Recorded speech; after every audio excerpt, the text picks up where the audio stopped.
Salut très chers investisseurs, ici Julien Malingo et comme d'habitude, je suis super content de te retrouver sur cette nouvelle vidéo. Aujourd'hui, on va voir comment financer un investissement immobilier. Avant ça, je t'invite à t'abonner à cette chaîne si tu veux recevoir des pépites immobilières et aussi à regarder en description, tu as 4 PDF qui sont totalement offerts qui vont t'aider à faire de super bonnes affaires et à faire de bonnes actions pour investir correctement dans l'immobilier. Le premier, c'est quelle est la meilleure stratégie qui te permettent de maximiser ton cash flow, stratégie que j'aurais aimé connaître à mes débuts. Le deuxième, c'est comment trouver des biens rentables loin de chez vous et comment les gérer. Le troisième, c'est comment bien budgétiser les travaux de façon à être sûr de faire de bonnes affaires même avant de visiter, parce que les travaux, c'est le nerf de la guerre d'un investissement immobilier. Et le quatrième, c'est comment être sûr de faire une bonne affaire, quels sont les points à vérifier absolument et à valider pour derrière faire une super affaire. Donc, je t'invite aussi à regarder ce qui se passe sur Instagram car il y a pas mal d'activités de là-bas. Ça te donnera des idées sur ce qu'il faut faire et ce qu'il ne faut pas faire dans les investissements immobiliers.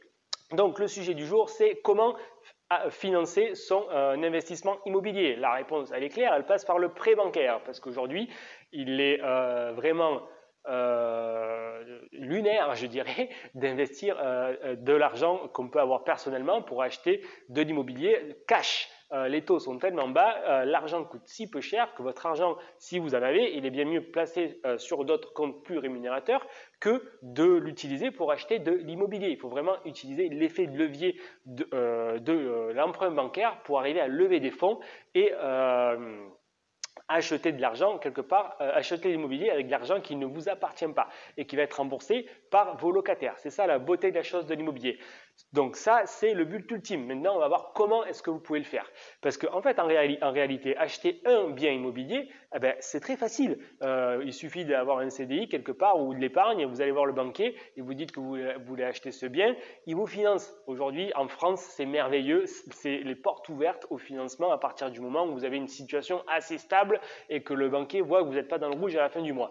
Donc, en fait, j'aurais dû appeler cette vidéo comment faire plusieurs financements de biens immobiliers parce qu'en faire un ou même deux, c'est assez facile. Mais si vous voulez les enchaîner pour atteindre potentiellement l'indépendance financière ou pour vraiment augmenter vos revenus et vivre de cette activité-là, ou du moins être plus indépendant financièrement et avoir diverses sources de revenus, il va falloir faire les choses correctement. Et donc, c'est là où ça va être plus difficile d'avoir plusieurs financements bancaires. Et donc, il y a deux critères qui sont pour moi très important pour aller loin dans les investissements immobiliers et pour que le banquier vous suive sur plusieurs investissements. Il y a deux choses que vous devez maîtriser sur le bout des doigts. La première chose, c'est la formation théorique. Vous devez parler le même langage que le banquier. Vous devez savoir ce que c'est que la mensualité, ce que c'est que le taux, ce que c'est que les indemnités de remboursement anticipé, le calcul du cash flow. Il doit voir que vous maîtrisez les investissements, donc la rentabilité.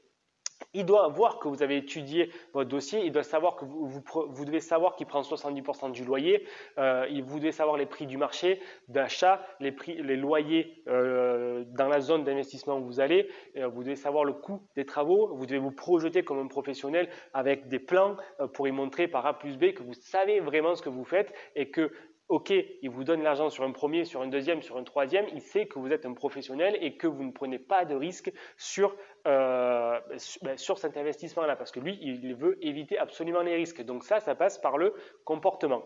Le comportement, et il montrer que vous êtes professionnel, que vous savez vraiment de quoi vous parlez et que vous vous êtes formé, vous avez bien étudié la chose et vous maîtrisez la chose sur le bout des doigts. Donc pour ça passe par beaucoup de théorie, il y a beaucoup de lectures, des formations, de l'accompagnement, des personnes qui vont nous expliquer quel est le comportement à avoir face à ce banquier. Ça, c'est la première des stratégies qu'il vous faut absolument maîtriser. Et la deuxième, si éventuellement vous voulez enchaîner les investissements pour aller vers cette indépendance financière ou simplement pour augmenter vos revenus, ça va être de lui amener un projet évidemment très rentable qui va générer beaucoup de cash flow tous les mois qui va vous permettre ainsi d'augmenter vos revenus. Et si le banquier voit que vous êtes capable de générer des projets qui rapportent, il n'y a pas de raison qu'il ne continue pas à vous prêter. Par contre, si vous parlez super bien le langage, mais que vous y menez des projets qui ne s'autofinancent pas, qui vous coûtent tous les mois, il ne va pas vous financer parce qu'il va comprendre qu'au final, vous n'êtes pas forcément vous avez la théorie, mais dans la pratique, ben, vous avez du mal à implémenter la chose et vous n'êtes pas super efficace. Donc, il faut vraiment avoir les deux, la théorie et la pratique pour mener des biens et des projets super rentables. Et c'est comme ça que vous allez obtenir votre financement grâce à l'effet de levier. Et c'est comme ça que vous allez arriver à lever des fonds. C'est comme ça que vous allez générer du cash flow, donc des bénéfices tous les mois pour développer cette activité d'investisseur immobilier. Voilà, j'espère que le contenu vous a plu. N'hésitez pas à laisser des commentaires, à partager la vidéo. Je me fais aussi une joie de vous répondre en direct si vous avez des questions. Donc allez-y, c'est open bar, open door on va dire. Faites-vous plaisir et moi je vous dis à très bientôt pour d'autres vidéos. Bye bye.